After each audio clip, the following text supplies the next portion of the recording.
ගොඩක් ආදරෙන් පිළිගන්නවා මගේ YouTube channel එකට. මම හිතනවා මම අද මේ අරගෙන අවිලා තියෙන වීඩියෝ එක අවුරුදු 2මාරත් අවුරුදු 4ත් අතර ඉන්න පුංචි බබෙක් ඉන්න අම්මා කෙනෙකුට ගොඩක් වැදගත් වෙයි කියලා. ඔයාගේ බබා එක්ක ගෙදර ඉඳලා කරන්න පුළුවන් ඇක්ටිවිටීස් 5ක් මම අද මේ වීඩියෝ එකෙන් ඔයාලට අරගෙන අවිලා තියෙනවා. ඉතින් මේ වයසේ ඉන්න බබෙක්ව එකතැන තියාගන්නවා කියන එක නම් හරි අමාරු වැඩක්.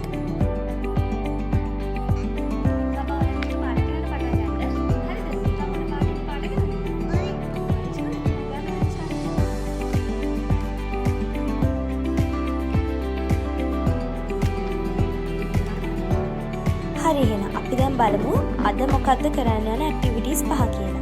මේ තියෙන්නේ මම ගෙදර තිබුණු ග්ලූ ගන් එකක් භාවිතා කරලා බබා කැමති විදිහේ චිත්‍රයක් ඇඳගන්නවා. මේ විදිහට මම එයාට පුරුදු කරන්න යන්නේ එයා අඳින චිත්‍රය එයාගේ චිත්‍රය ඇඳලා තියෙන සීමාවෙන් පිට යන්නේ නැතුව පාට කරන විදිය. හැබැයි ඔයා පළවෙනියටම මේ දේ කරන්න යන්න කලින් ඔයාගේ බබාට පාටකුරු අල්ලන විදිය. එයා පාට කරන්නේ පැස්ටල් වලින් නම් එහෙම නැත්නම් පාට පැන්සල් වලින් නම් ඒක අල්ලන විදිය පුරුදු කරන්න ඔයාගේ බබාට එයාට ඇති තරම්ම පාට කරන්න පොත් දෙන්න. ඊට පස්සේ ඔයාට පුළුවන් ඔයාගේ බබාට මේ ඇක්ටිවිටි එක කරලා බලන්න. එතකොට බබා චිත්‍රය හරියට පාට කරන්න ඉගෙන ගන්නවා. ඊට පස්සේ ඔයා බබාට කැමති පාටක් එයාට තෝරගෙන පාට කරන්න මේ විදියට දෙන්න.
බබාට කරන්න යන්නේ යාගේ ඇඟිලි භාවිතා කරලා කරන තවත් එක ක්‍රියාකාරකමක්.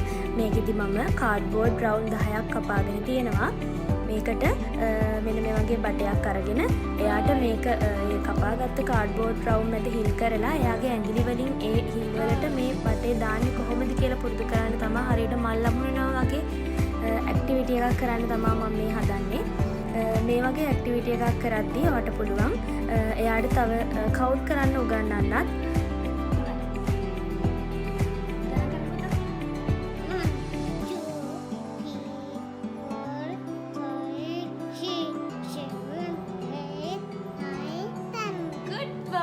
අපි බලමු බබා ඊළඟට කරන ඇක්ටිවිටි එක මොකක්ද කියලා. මේ ඇක්ටිවිටි එක තමයි බබාට ෂේප්ස් අඳුන ගන්න කරන ඇක්ටිවිටි එක. මම මේකෙදි එකම වර්ගයේ හැඩතල වලින් පාට දෙකකින් හැඩතල ಜಾති කපාගෙන තියෙනවා. ඒක හරි මැදින් ගානට දෙපැත්තට බෙදෙන විදිහට කපලා මම එයාට දෙනවා මේ හැඩතල එකතු කරන්න කියලා. එයා එතකොට හරි පාට, ඒ කියන්නේ හරි එකම කලර් එකේ තියෙන හැඩතල අරගෙන එයා හැඩතල හරියට හදනවා.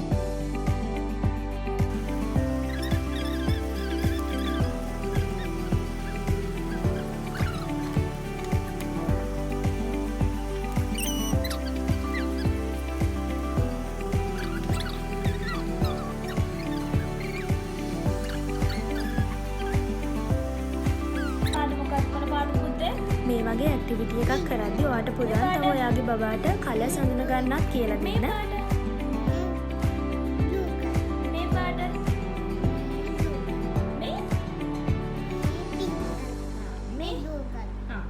මේ වගේ ඇක්ටිවිටි එකක් කරද්දී ඔයා ඔයාගේ බබාව ඒකට හරි ආසාවෙන් ඒ දේ කරන විදිහට පොළඹව ගන්න. එතකොට බබා වැඩි කාලයක් ඒ දෙයට යොදව ගන්න ඔයාලට පුළුවන්කම තියෙනවා. boy. ඊළඟ ඇක්ටිවිටි එක තමයි ෆ්ලෑෂ් කාඩ් ඇක්ටිවිටි එක. ඇත්තටම මේ වගේ ෆ්ලෑෂ් කාඩ් ඔයාලට අරගන්න පුළුවන් බුක් ෂොප් වල එහෙම ඕන තරම් තියෙනවා. මේ ෆ්ලෑෂ් කාඩ් ඇක්ටිවිටි එක බබාගේ මතක ශක්තියට ගොඩක් හොඳයි. මේ වගේ ෆ්ලෑෂ් කාඩ් අරගෙන ඔයාට පුළුවන් එයත් එක්ක මේ විදිහට ඒක කරලා බලන්න.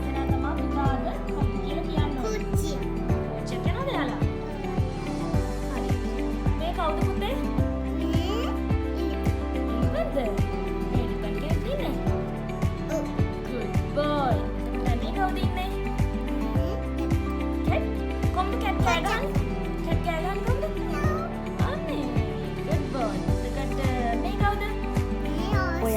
බබා එක්ක මේ වගේ ඇක්ටිවිටීස් කරන කොයිම වෙලාවකවත් එයාට මේක බලෙන් කරවන්නවත් එයාට සැර කරලා මේ දේවල් කරවන්නවත් යන්න එපා. හැම වෙලෙම එයාලත් එක්ක කතා කරන ගමන් තව ප්‍රශ්න අහන ගමන් මේ වගේ වැඩ මේ විදිහට කරොත් එයා ඇත්තටම මේ දෙයට ගොඩක් ආසයි. හරි good boy. දැන් පුතා තනියෙන් කියන්න බලන්න මේ කවුද කියලා.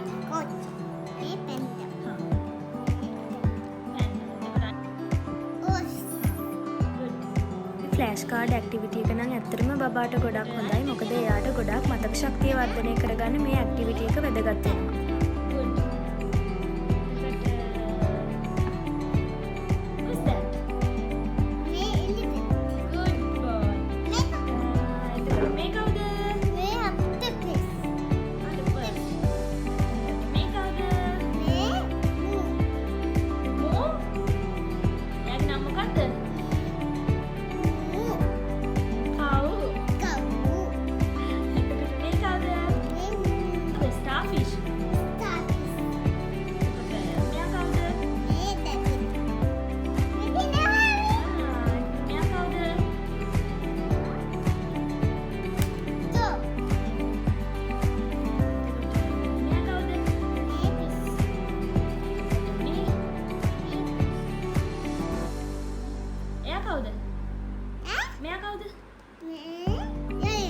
මේ වගේ එකම දවසේ කාඩ් ගොඩක් දීලා එයාට ඔළුවට ගොඩක් ලොකු බරක් දීලා මේ සත්තු කවුද කියලා අඳුනගන්න එයාට එහෙම කරන්න ඕනේ නැහැ.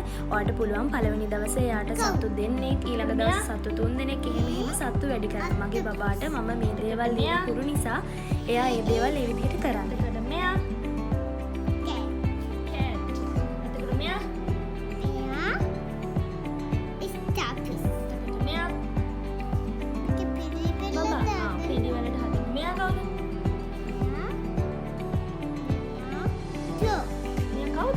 මේ frog. මෙයා Debbie. මෙයා මගේ බිබි පිළිද. මෙයා කවුද මෙයා? මෙයා මෙයා good boy. හැම වෙලේම ඔයාට පුළුවන් එයා කරන වැඩේ ගොඩක් අගයන්න. එතකොට එයා ඒකට හරි කැමතියි. Yes, good boy. හොඳයි. එහෙනම් බබාට මම අද කරන අන්තිම ඇක්ටිවිටි එක තමයි එයාට කතුර අල්ලන්න හුරු කරන එක. ඔයාට පුළුවන් ගෙදර තියෙන පත්තර කොලයක් දීලා ඒ වගේම මේ වගේ කතුරක් දීලා එයාට මේ පත්තර කොලේ එයාට කැමති විදිහක කපන්න කියලා කියන්න.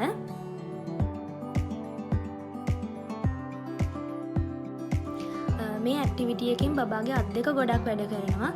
බබාගේ අත් ඇඟිලි ගොඩක් හොඳට වැඩ කරනවා කියන්නේ එයාගේ මොළයේ ක්‍රියාකාරීත්වය වැඩි වෙන දෙයක්. ඉතින් මේ වගේ ඇක්ටිවිටි එකක් ඔයාට පුළුවන් එයාට කරන්න දෙන්න. එතකොට එයා අත් දෙක මාරුවෙන් මාරුවට එයාගේ කතුර අල්ලන්න හුරු කියන්නේ අතට හුරු වෙනකන් එයා ඒ කතුරෙන් එක එක විදිහට ඒ කොලේ කපන්න උත්සාහ කරනවා.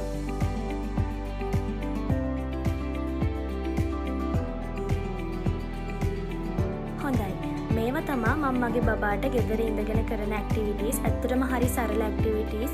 මට පුළුවන් දේවල් යොදාගෙන දේවල් යොදාගෙන බබා එක්ක පැයක් හමාරක් වගේ කාලයක් මම එයත් එක්කම එකතු වෙලා මේ දේවල් කරනවා. මේවා දිගින් දිගටම කරන්න අවශ්‍ය නැහැ. සතියේ දවසක් දෙකක් දවසට එක වෙලාවක් වෙන් කරගෙන ඔයාට පුළුවන් නම් මේ දේවල් කරන්න. ඇත්තටම ඒක බබාටත් ගොඩක් හොඳයි. ඒ විතරක් නෙමෙයි ඔයා රස්සාවක් කරන අම්ම කෙනෙක් වෙන්න පුළුවන්. ඔයා ගෙදර ඉඳගෙන බබා බලා ගන්න අම්ම කෙනෙක් වෙන්න පුළුවන්. මේ වගේ දේවල් කරන එක තුලින් උනත් ඔයා ඔයාගේ බබා එක්ක ගොඩක් එකතු වෙනවා.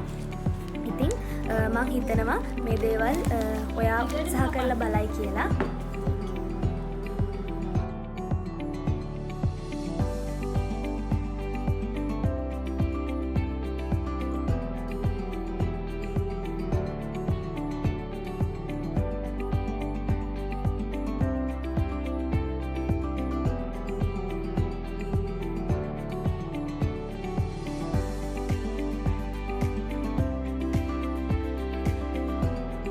මේ ඇක්ටිවිටීස් වලට අමතරව තවත් ඇක්ටිවිටීස් තියෙනවා මම බබා එක්ක එකතු වෙලා කරන.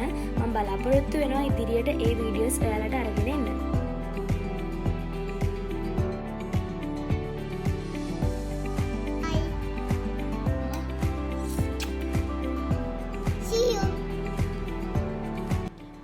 මම අද මේ කරපු වීඩියෝ එක ඔයාලට ගොඩක් වැදගත් වෙන්න ඇති කියලා. ඔයාලගේ ගෙදරත් ඉන්නවා නම් අවුරුදු 2කමාරත් 3ත් 4ත් වෙන වයස් ගන්න වල චූටි බබෙක් ඔයාලටත් පුළුවන් ගෙදර ඉඳලා මේ වගේ ඇක්ටිවිටීස් යාවෙලොන් කරලා බලන්න.